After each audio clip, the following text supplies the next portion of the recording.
수험생 여러분 안녕하십니까? 부동산학 개론의 김하선입니다. 자, 이번 시간에는요, 지난주에 이어서 부동산 투자론과 금융론 수업을 진행해 보도록 하겠습니다. 이미 알고 계시겠지만 투자론과 금융론은 출제 비중이 높을 뿐 아니라 내용이 만만하지가 않아요. 이제 수업을 들어보시면 아시겠지만 평생 동안 한 번도 들어보지 못했던 그런 용어들, 단어들이 많이 등장할 수가 있거든요. 그래서 미리 각오를 좀 다져주실 필요가 있는 거고, 그렇다고 해서 좌절할 필요까지는 없습니다. 말뜻만 정확히 알고 간다, 이 마음자세를 갖고 가신다면 어렵지 않게 이해가 될 수 있는 부분들이 있기 때문에 크게 신경 쓸 필요까지는 없지 않을까 생각을 합니다. 일단 첫 번째, 부동산 투자의 기초라고 해서 의 부분이 나와 있지 않습니까? 그렇죠? 그런데 여러분 생각을 해보세요. 투자라고 하는 말 들어봤을 때 상식적으로 투자라 할 때는 돈을 벌기 위해서 자금을 투입하는 행위, 이렇게 정의해 볼 수가 있지 않습니까? 맞죠? 그런데 그 돈을 번다, 이걸 개론에서는 수익을 얻는다, 수익을 획득한다, 이렇게 말을 바꿀 수 있지 않겠습니까? 맞죠? 또한 여러분 생각해 보십시오. 어떤 투자도 투자와 동시에 곧바로 돈이 벌어지는 게 아니잖아요. 투자한 후 일정 기간이 경과했을 때 비로소 돈을 벌 수가 있지 않겠습니까? 맞죠? 그렇기 때문에 우리가 투자의 목적은 수익의 획득이 목적인데 그 수익의 성격은 장래 또는 미래의 수익이라고 보시면 돼요. 또 하나 생각해 보세요. 우리의 미래 또는 장래는 확실합니까? 불확실합니까? 당연히 불확실하지 않겠습니까? 맞죠? 그래서 투자를 통해서 얻고자 하는 수익을 예쁘게 포장하면 장래의 불확실한 수익, 이렇게 포장해 볼 수가 있지 않겠습니까? 맞죠? 또 잠깐 제껴놓고요. 그런데 내 돈이지만, 투자를 할 때 내 돈이지만 그 투자를 통해서 돈을 벌 때까지는, 수익을 얻을 때까지는 내 맘대로 돈을 못 쓰죠. 내가 먹고 싶은 거 못 먹고 사고 싶은 거 못 사잖아요. 그렇죠? 이런 현상, 행태를 뭐라 그럽니까? 소비를 희생한다라고 말할 수 있는 겁니다. 아시겠죠? 그렇기 때문에 양쪽을 묶어서 투자의 의미를 아주 예쁘게 포장해 준다면 투자란 장래의 불확실한 수익의 획득을 목적으로 현재의 확실한 소비를 희생하는 행위를 말한다라고 문장을 표현해 볼 수가 있는 거죠. 그러니까 교과서적 표현이라든지 실제 기출문제에서 표현은 이렇게 등장한다라고 이해하고 계시면 되겠습니다. 아시겠죠?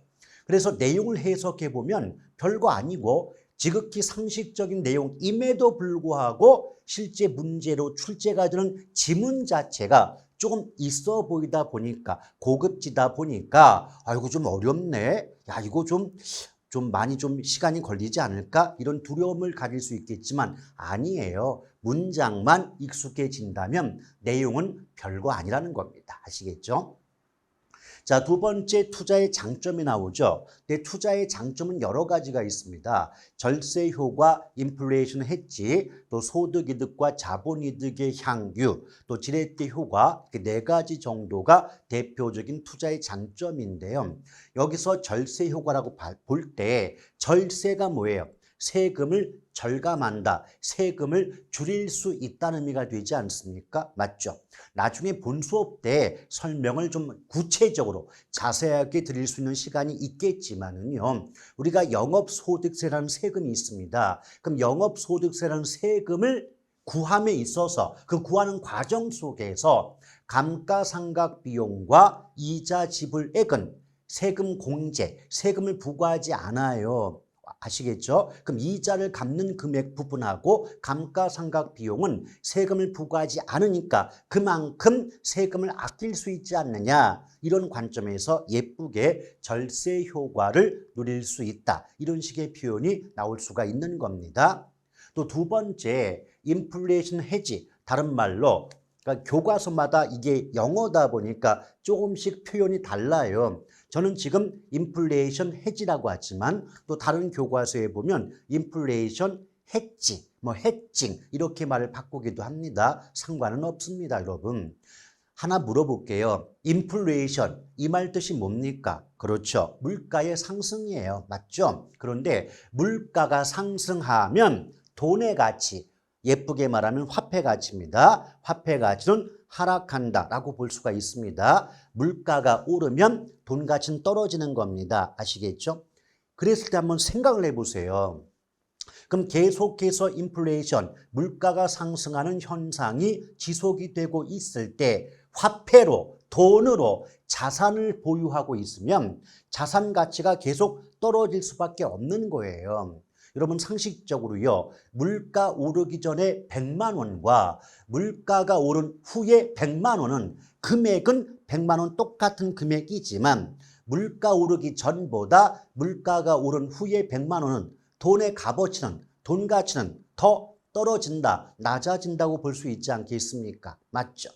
그렇기 때문에 예쁘게 포장하면 인플레이션 발생 시 화폐로 자산을 보유하게 되면 자산 가치가 하락하는 현상이 발생할 수가 있게 된다는 거죠.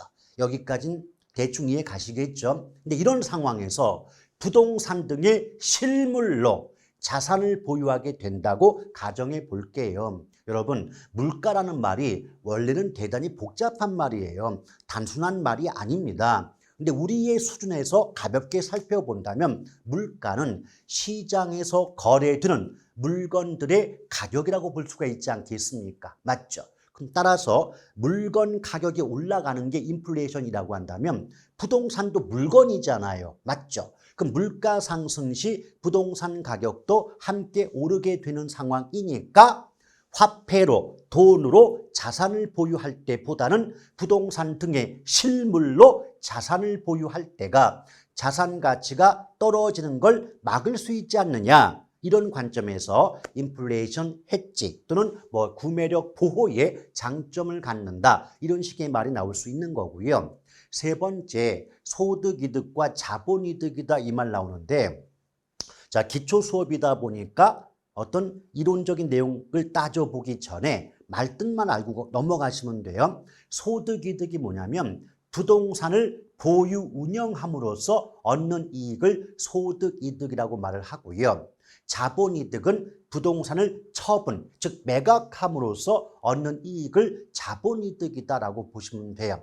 이게 현실적으로는요, 뭐 우리가 뭐 건물이 있다라거나 상가 같은 경우에 상가 내에 점포를 임대해서 얻는 임대료 수입은 그 상가라는 부동산을 보유하고 있으면서 얻는 수익에 해당이 되지 않을까요? 맞죠? 그래서 이 소득이득의 가장 대표가 임대 수입이라고 이해하시면 되겠고요. 또 자본이득은 부동산을 처분, 팔았을 때 얻는 이익이 되기 때문에 우리가 보통 뭐 매매 차익이다, 양도 차익을 얻는다 이런 말 많이 쓰고 있지 않습니까? 맞죠? 그래서 자본이득은 쉽게 말하면 양도 차익이라고 이해하시고 소득이득은 쉽게 말하면 임대 수입이라고 이해하신다면 어렵지 않게 의미를 파악해 볼 수 있지 않을까 생각이 됩니다.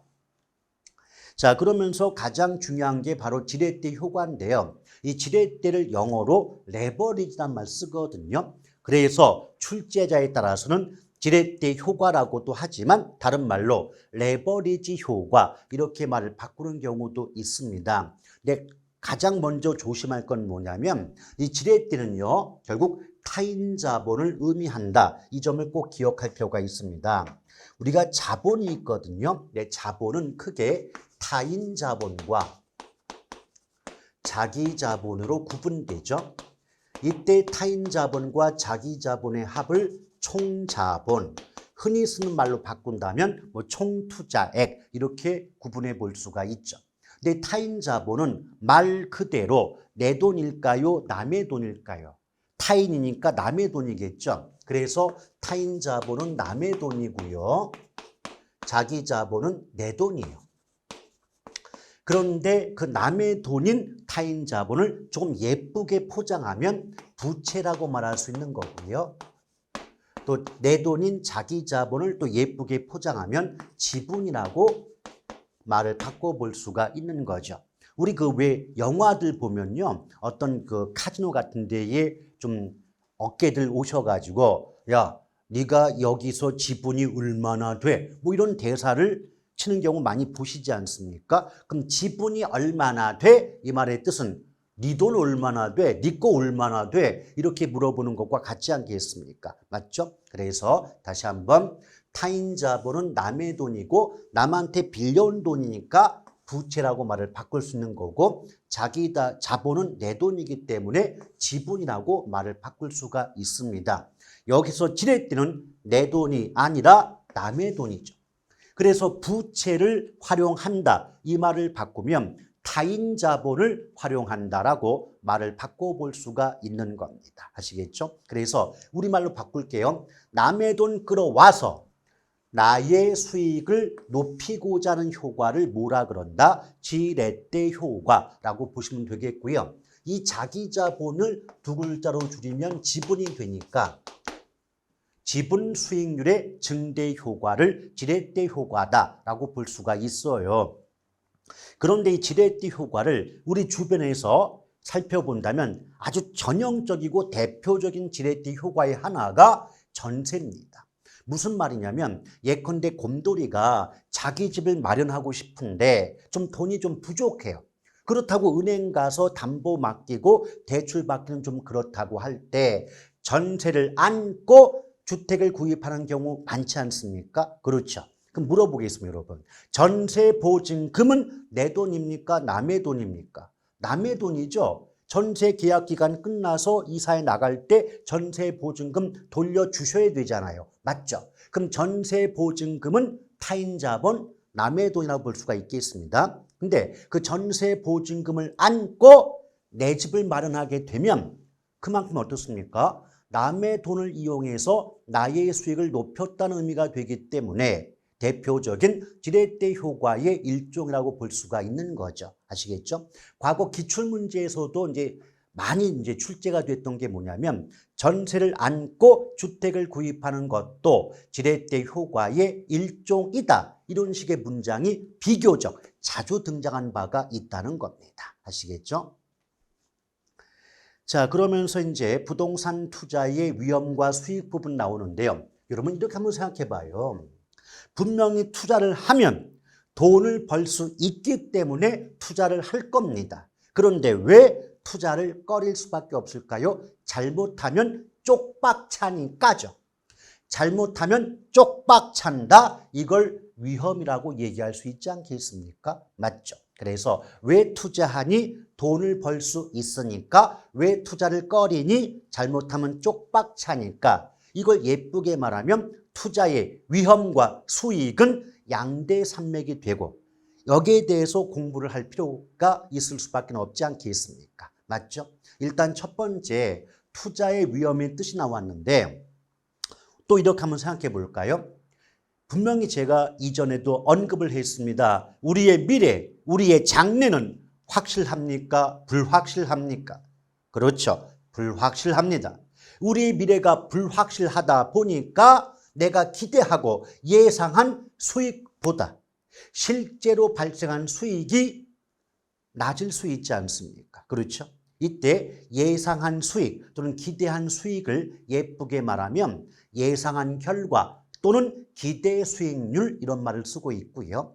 실제로 발생한 수익을 예쁘게 포장하면 실현 수익률 이런 말을 사용하고 있다는 겁니다. 그래서 문장이 크게 두 가지로 구분되거든요. 한번 잘 들어보시죠. 위험이란 장래의 불확실성으로 인하여 예상한 결과와 실제 발생한 결과가 일치하지 않을 가능성을 말한다. 이렇게 표현될 수 있는 거고요. 좀 더 구체적으로 문장을 바꿔서 위험이란 장래의 불확실성으로 인하여 기대 수익률과 실현 수익률이 일치하지 않을 가능성을 말한다라고 출제가 되고 있는 거죠. 조금 있다가 기대 수익률, 실현 수익률 뜻을 얘기해 드릴 테니까 아직은 잠깐만 접어두시고 조금 이따 수업을 들어보시면 충분히 이해가 가신 내용이 있을 겁니다. 그럴 때 이때 위험의 종류는요. 크게 사금법인유거든요. 여기 보시면 사업위험, 금융위험, 법적 위험, 인플레 위험, 유동성 위험, 그게 5가지 위험이 구분됩니다.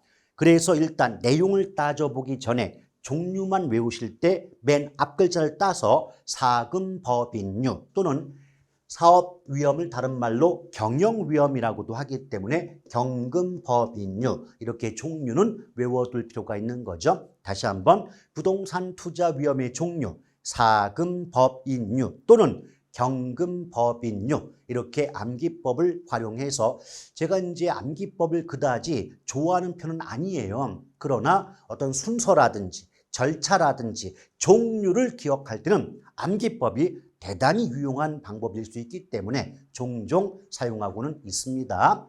자, 여기서 일단 금융상 위험, 법적 위험 이런 말 나오는데 몇 가지만 가볍게 짚어드리고 넘어갈게요. 첫 번째 금융상 위험이다. 이 금융상 위험은 쉽게 말하면 채무 불이행 위험이라고 보시면 돼요. 여러분 상식적으로요. 채무 불이행이 뭡니까?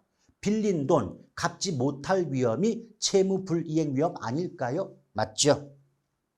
그래서 한마디로 금융상 위험은 내가 은행에서 대출 받았는데 그 대출금을 상환하지 못할 위험을 금융상 위험이다. 또 다르게 바꾸면 채무 불이행 위험이라고 이해하시면 되는 거고요. 그 다음 법적 위험이 있죠. 근데 법적 위험은 법이라는 글자가 포인트거든요. 그럼 법이라는 글자가 붙었으니까 뭔지는 모르겠지만 뭐 법이 바뀌어서 혹시 뭐 손해를 볼 가능성 뭐 이런 거 얘기하지 않을까 예상은 해볼 수 있지 않습니까? 여러분의 예상은 언제나 맞는 거죠. 그래서 이 법적 위험을 예쁘게 포장하면 뭐 법의 개정이라든지 정책의 변화, 제도나 규제의 변동 등으로 인하여 이걸 묶으면 한마디로 법적 환경의 변화로 인하여 투자자가 손실을 입을 가능성이 있을 때 법적 위험이다 이렇게 표현할 수가 있죠. 근데 이 부분도 자주 나오는 대목은 아니다 보니까 간략하게 어떻게 기억하자? 법률, 정책, 제도, 규제 이런 단어가 연결되어 나온다면 주저하지 마시고 아 법적 위험 얘기하는구나 라고 찍고 넘어가시면 되는 겁니다. 아시겠죠? 그 다음에 유동성 위험이 나오는데 유동성 위험을 다른 말로 환금성 위험이라고도 해요. 그 말이 뭐냐면 부동산을 현금으로 교환. 여러분 부동산을 현금으로 교환한다는 건 부동산을 사고 파는 거래를 하고 있다는 거예요. 그래서 부동산을 현금으로 교환하는 거래 과정 속에서 발생하는 시장 가치의 손실 가능성을 우리는 유동성 위험이라는 말을 쓰고 있다는 겁니다. 근데 이게 무슨 말이냐면 여러분 이렇게 한번 생각해 볼게요. 잘 들어보세요. 자, 곰돌이가 어떤 주택을 소유하고 있어요. 근데 곰돌이가 소유한 주택이 정상적인 거래 과정이라면 2억에 매도, 2억에 팔아먹을 수 있었대요. 그런데 곰돌이는 급박한 사정, 갑자기 다른 지역으로 발령이 돼서 이 집을 빨리 팔고 넘어갈 수밖에 없는 급박한 사정이 있었대요. 그래서 2억에 팔 수 있었던 물건을 어쩔 수 없이 1억 8천에 매도했다, 팔았다고 가정을 해볼게요. 그러면 2억짜리 물건을 1억 8천에 팔아먹었다면 거래 과정 속에서 2천을 까먹게 된 셈 아닙니까? 맞죠? 그것을 시장 가치의 손실 가능성이란 말을 쓰고 있다는 겁니다. 아시겠죠? 그래서 우리말로 유동성 위험을 대표하는 한마디로 압축해 본다면 금매예요, 금매. 금매에 따른 위험이 바로 유동성 위험이라고 이해하신다면 어렵지 않게 이해되실 수 있지 않을까 생각을 합니다. 그 다음에 이제 두 번째 수익률 나오죠. 이 수익률의 종류가 이미 앞에서 언급했지만 기대 수익률, 요구 수익률, 실현 수익률 이 세 가지로 압축될 수가 있습니다. 그런데 여기서 기대한다. 어떻게 될 거라고 기대한다는 건 그럴 거라고 예상한다는 말과 같지 않겠습니까? 따라서 내용을 따져보기 전에 이미 제목에서 풍기는 이미지를 떠올릴 필요가 있어요. 기대 수익률, 이것은 이미 발생한 수익이 아니라 앞으로 발생할 것으로 기대가 되는 예상되는 수익률이겠구나. 이런 이미지를 인식할 필요가 있는 거죠. 그래서 기대 수익률이란 투자로부터 기대, 예상되는 수입과 지출을 고려하여 산정한 사전적 수익률을 의미한다라고 보시면 됩니다. 잘 생각해 보세요. 앞으로 얼마의 수익이 나올 거라고 예상한다는 말은 이미 발생한 수익인가요? 발생할 수익인가요? 발생할 수익이죠. 그러므로 사전적 수익률에 해당이 된다라고 볼 수가 있는 거고요. 또한 이 기대 수익률은 모든 투자자에게 똑같이 적용되기 때문에 성격상 객관적 수익률에 해당이 되는 겁니다. 이게 무슨 말인가 하면 여기 이제 투자의 대상이 되는 대상 부동산이 A라는 상가가 있다고 가정해 볼게요. 그럼 만약에 투자자들이 이 상가에 투자를 하게 되면 이 상가로부터 10%의 수익이 나올 거라고 예상이 된다는 거죠.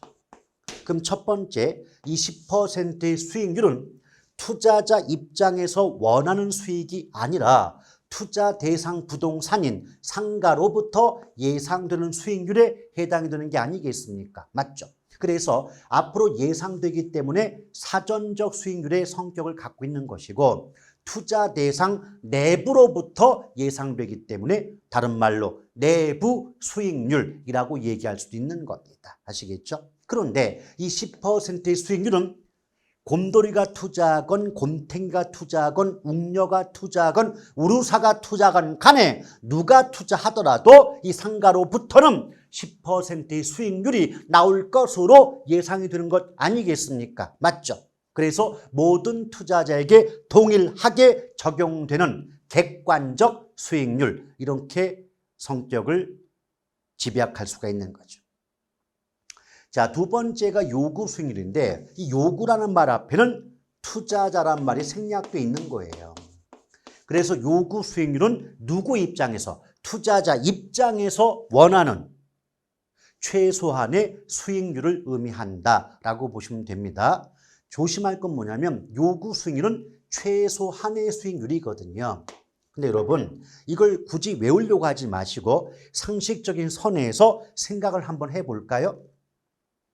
자, 누군가에게 여러분들이 투자를 권유한다고 할 때 투자자가 나는 최대 몇 % 이상 나와야 투자할 거야 라고 얘기합니까? 아니면 나는 최소한 몇 % 이상 나와야 투자할 거야 라고 얘기합니까?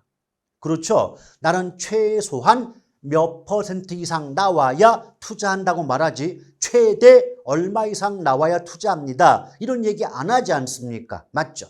그러므로 투자자 입장에서 요구하는 수익률은 투자자가 투자를 결정하기 위해서 반드시 충족되어야 할 최소한의 수익률이지 최대한의 수익률이 아니지 않겠습니까? 맞죠? 자, 그렇게 한번 기억하시면 좋겠고요.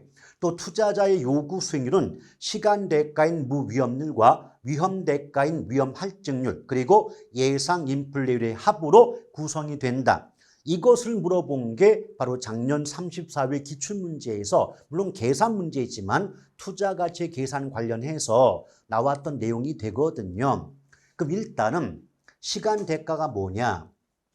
예를 들면 3년 만기 정기 예금의 이자율이 뭐 5%라고 가정해 보자 이거예요. 그러면 이 정기 예금에 투자한 투자자 입장에서는 3년의 시간만 지나면 시장 상황이 어떻게 변동하는 간에 관계없이 처음에 약속받았던 5% 이자 수입은 위험 없이 얻을 수 있는 수익이 되지 않습니까? 맞죠? 그래서 시장 금리는 대표적인 시간에 대한 대가에 해당이 된다. 시간에 대한 대가는 그 시간만 지나면 위험 없이 얻을 수 있는 수익률이 되기 때문에 무위험률 이렇게 볼 수가 있는 겁니다. 아시겠죠?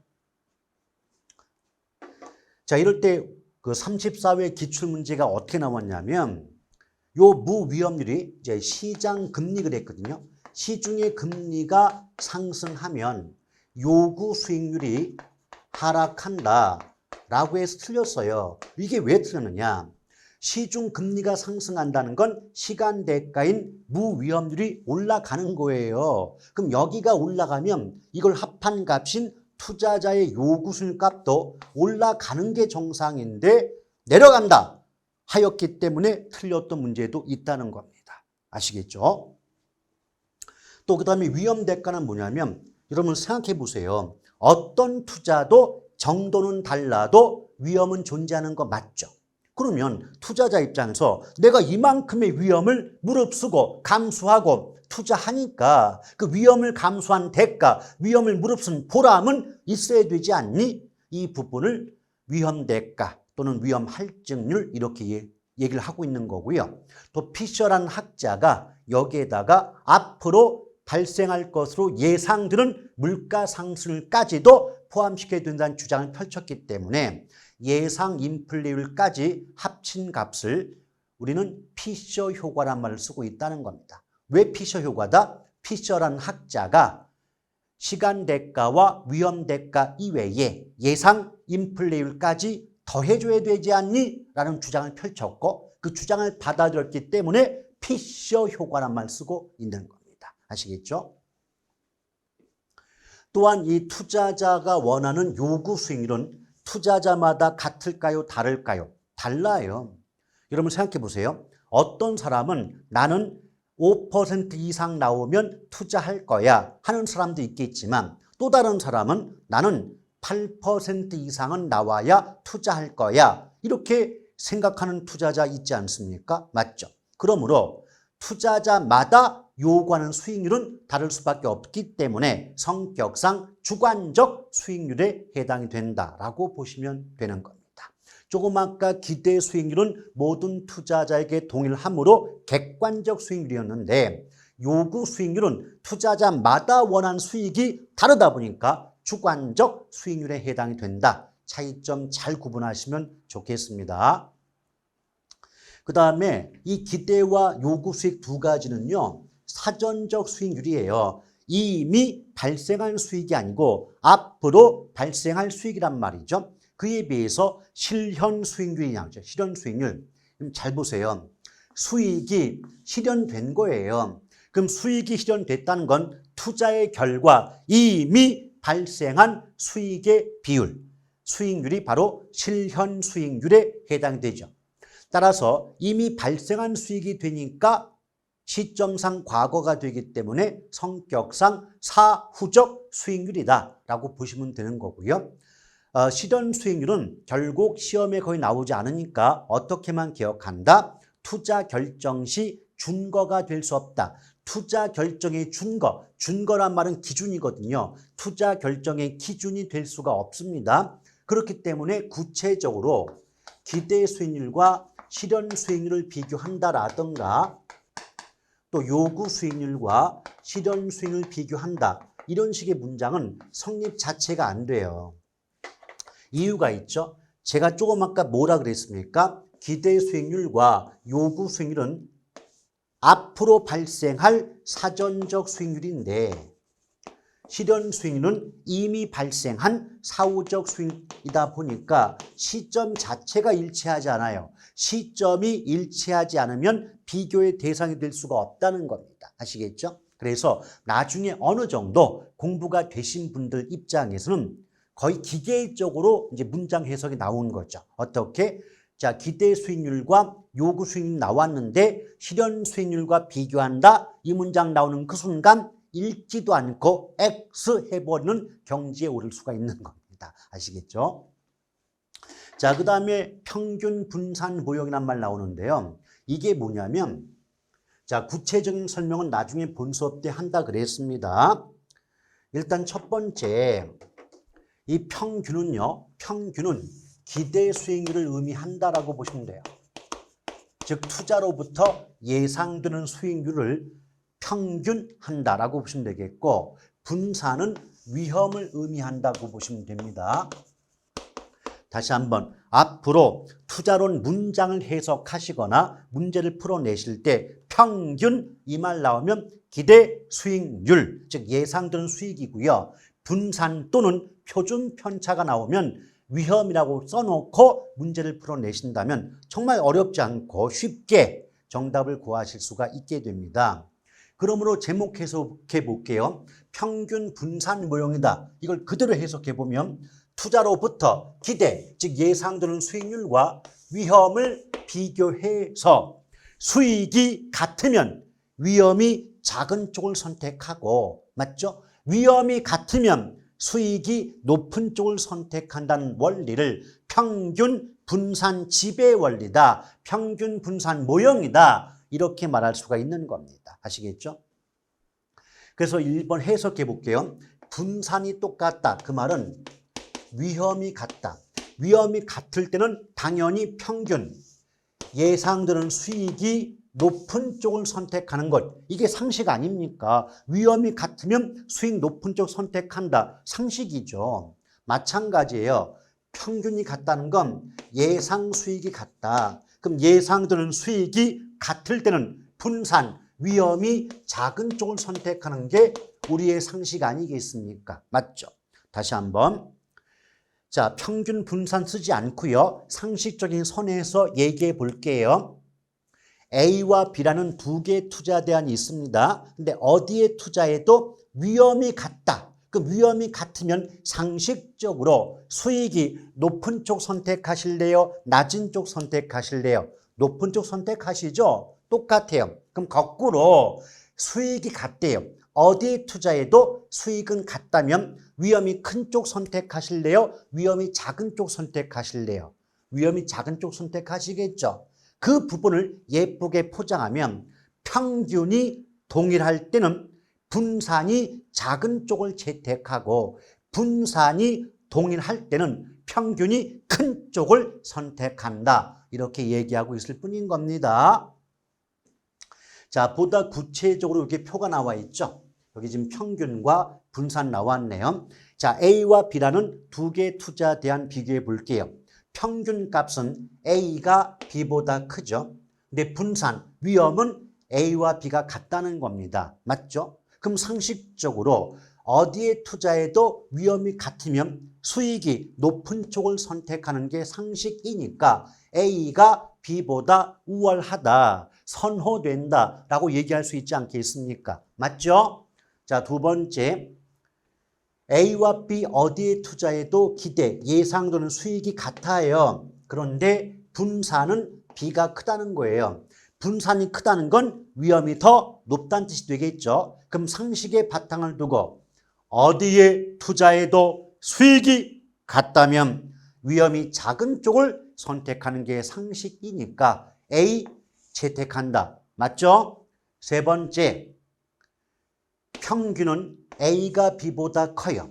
근데 분산은 A보다 B가 커요. 이 말이 뭐냐면 A 입장에선 B보다 수익은 높고 위험은 낮은 거잖아요. 맞죠? 수익은 높고 위험이 낮으면 당연히 A 선택하는 게 맞지 않겠습니까? 그렇죠? 근데 마지막 네 번째가 문제인 겁니다. 네 번째를 보면 평균은 A가 높아요. 그런데 분산도 A가 크단 말이에요. 오케이? 이 말이 뭐냐면 A만 놓고 볼 때 A는 상대방 B보다 예상되는 수익이 높지만 위험도 크다는 겁니다. 아시겠죠?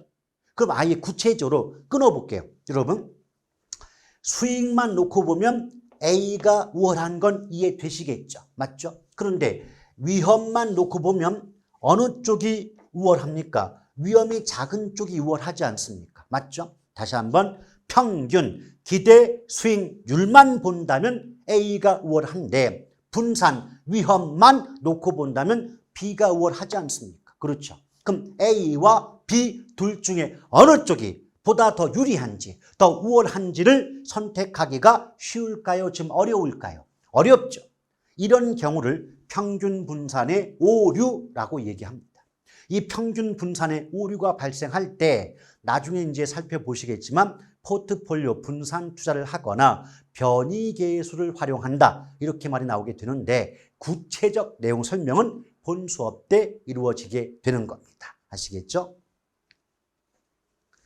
자, 그러면서 이제 분산 투자 포트폴리오가 나오게 되네요. 여러분 이제 포트폴리오 주변에서 한 번쯤은 들어보셨던 단어일 수가 있어요. 포트폴리오 한마디로 분산 투자. 뭐 계란은 한 바구니에 담지 말아라. 뭐 이런 말 쓸 수가 있는 거 아니겠습니까? 그렇죠. 그래서 포트폴리오는 예쁘게 말을 하면 분산 투자거든요. 그럼 물어볼게요. 분산 투자의 반대말이 뭘까요? 분산의 반대, 집중. 그러니까 분산 투자의 반대말은 집중 투자라고 이해하시면 돼요. 오케이? 그런데 집중 투자하면 잘하면 대박이지만 잘못하면 쪽박이에요. 쪽박이다. 그만큼 위험이 크다고 볼 수 있겠죠. 오케이? 근데 뒤집어서 집중의 반대인 분산 투자하게 되면 집중 투자할 때보다는 대박은 작다 할지라도 쪽박은 안 차지 않느냐. 그래서 분산 투자의 기본적인 목적은 투자와 관련된 위험을 줄이는데 목적이 있다고 볼 수가 있는 거죠. 그래서 이 부분을 예쁘게 포장해 보면, 자, 다시 한번 집중 투자하면 쪽박 찰 수 있죠. 그럼 분산 투자하게 됨으로써 위험을 줄일 수가 있는 그런 기법을 뭐라 그래요? 포트폴리오 분산 투자 기법이라고 얘기합니다. 이걸 예쁘게 포장해 볼게요.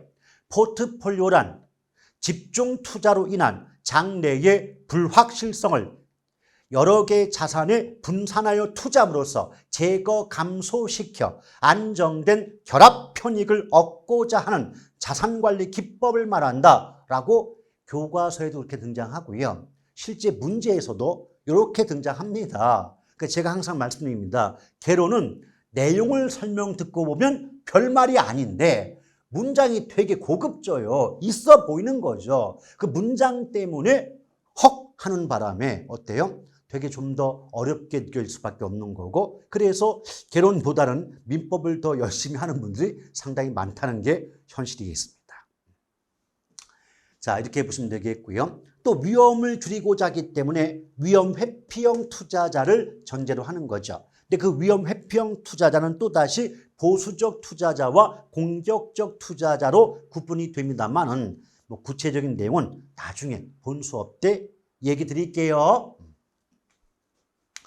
또 이제 포트폴리오의 총 위험은 체계적 위험과 비체계적 위험의 합인데 벌써 제목을 잘 보세요. 어차피 체계의 반대가 비체계 아니겠습니까? 그럼 성격, 내용도 정반대일 수밖에 없죠. 근데 우리 이렇게 한번 생각해 볼까요?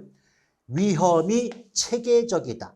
우리가 뭔가 체계적 이런 말 쓴다면 뭔가 꼼꼼하다, 치밀하다, 빠져나갈 구멍이 없다. 이렇게 의미를 사용할 수가 있겠죠. 그래서 체계적 위험은 시장 상황과 관련된 위험으로서 그 누구도 피할 수 없는 위험을 체계적 위험 이렇게 말할 수 있어요.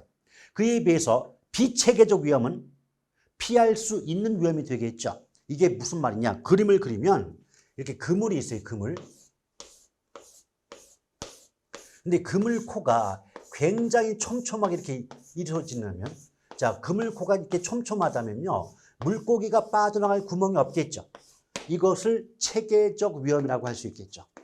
그에 비해서 그물이 이렇다. 그럼 웬만한 작은 물고기는 그물에서 벗어날 수가 있지 않겠습니까? 맞죠? 이런 경우를 비체계적 위험이다. 이렇게 이해하시면 되겠습니다. 다시 한번 투자자 입장에서 피할 수 없는, 어쩔 수 없이 받아들일 수밖에 없는 위험은 체계적 위험인 것이고, 투자자 입장에서 피할 수 있는 위험이 비체계적 위험이다. 그런데 그 체계적 위험과 비체계적 위험의 합이 포트폴리오의 총 위험이다. 아시겠죠? 그런데 이 체계적 위험이 피할 수 없는 위험이다 보니까 분산 투자 하더라도 포트폴리오 하더라도 체계적 위험은 전혀 제거시킬 수가 없다는 거예요. 오케이? 다시 한번. 분명히 체계적 위험은 그 누구도 피할 수 없는 위험 그랬잖아요. 그럼 피할 수 없다는 말은 분산 투자를 하더라도 그 위험은 제거시킬 수 없다는 말과 같은 거예요. 아시겠죠? 그렇기 때문에 그 기출문제에서 어떤 문장 나온 적이 있냐면 가장 효율적인 포트폴리오를 구성한다 할지라도 시장 상황과 관련된 체계적 위험에는 아무런 영향을 미치지 못한다라고 등장한 바가 있다는 거죠. 그 말을 우리식으로 말한다면 아무리 분산 투자하더라도 피할 수 없는 체계적 위험은 제거시킬 수 없지 않느냐, 이런 의미를 담고 있다는 겁니다. 아시겠죠?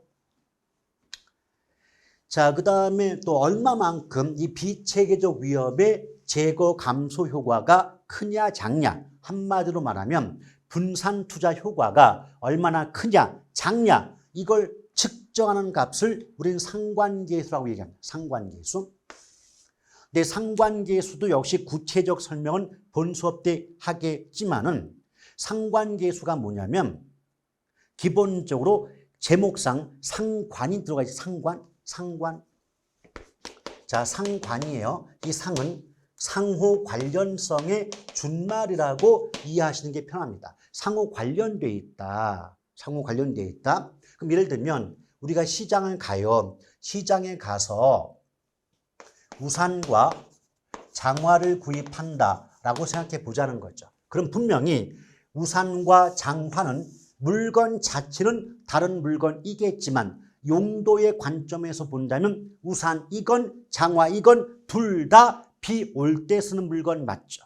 둘 다 비 올 때 쓰는 물건 맞죠? 그럼 우산과 장화는 물건끼리 상호 관련성이 클까요? 작을까요? 커요. 둘 다 비 올 때 쓰는 물건이니까 상호 관련되어 있지 않느냐. 맞죠? 그럼 상관성이 크다면 같은 것끼리 묶은 거죠. 같은 것끼리 묶었으니까 집중이 되는 거죠. 따라서 분산 투자 효과는 클까요? 작을까요? 분산 투자 효과는 작죠. 그에 비해서 자, 이제 시장 가셔가지고 부채를 구입하면서 비옷을 장만했다. 가정해 볼게요. 그럼 분명히 부채는 비 안 올 때 쓰는 물건이고 비옷은 비 올 때 쓰는 물건 맞죠?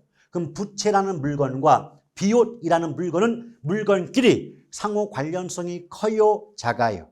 관계 별로 없죠? 그럼 상관성이 작죠? 그럼 상관성이 작다는 건 그만큼 집중이 이루어지지 않는다는 뜻이니까 같은 것끼리 묶지 않고 다른 것끼리 묶었다는 의미가 되기 때문에 그만큼 분산 투자 효과가 크다라고 말할 수 있지 않겠습니까? 맞죠? 그럼 그 결과 상관성이 커지게 되면 상관계수 값이 커져요. 따라서 상관계수가 크다 이 말은 분산 효과가 작다는 뜻이고, 거꾸로 상관계수가 작을수록 다른 것끼리 묶었다는 의미가 되기 때문에 분산 효과가 커진다라고 이해하시면 됩니다. 그럼 일단 화살표 좀 보실까요? 상관계수가 커요. 그럼 분산 효과 작아지죠. 그럼 상관계수가 작아요. 분산 효과가 커져요. 그럼 화살표 방향만 놓고 본다면 상관계수와 분산 효과는 같은 방향입니까? 반대 방향입니까? 반대 방향이죠. 그럼 반대로 바뀔 때 예쁘게 포장하면 비례관계입니까? 반비례관계입니까? 반비례관계죠.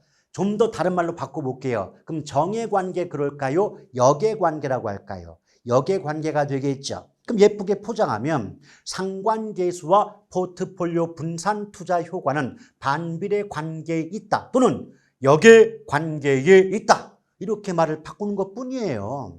항상 강조합니다. 개론은 내용 자체는 그렇게까지 어려운 건 아닌데 설명 들으시다 보면 대부분 이해가 가능한 내용임에도 불구하고 왜 어렵게 느껴질 수밖에 없다? 문장이 이뻐요.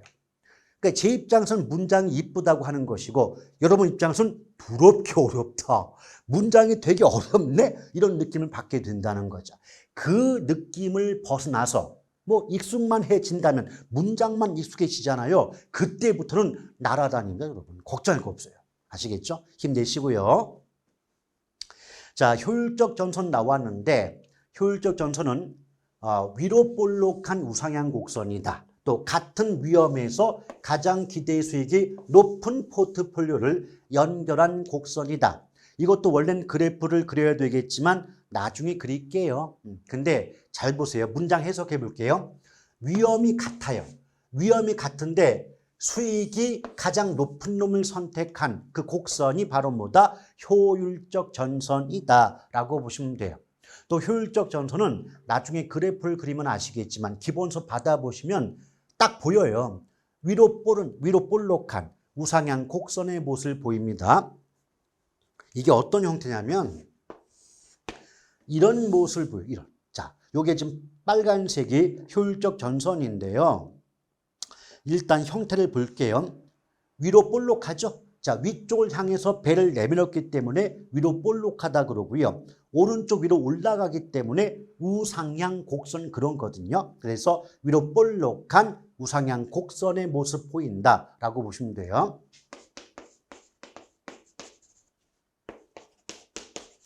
근데 이제 벌써 기초 단계부터 이런 그래프를 제가 그리지 않으려고 하는 것은 어차피 본 수업 들어가면 마르고 닳도록 아주 질리도록 그래프를 많이 그려봐야 되고 또 보셔야 되거든요. 근데 벌써부터 그래프 그려가면서 여러분에게 부담을 주고 싶지 않은 마음이 워낙 커요. 그래서 웬만하면 제가 그래프를 안 그리고자 합니다. 기초 수업에서는 말이에요. 좀 이해 좀 해주시면 좋겠네요. 여기까지 보시고요. 자, 4번 화폐의 시간가치 부분부터는 다음 시간으로 이어가도록 하겠습니다.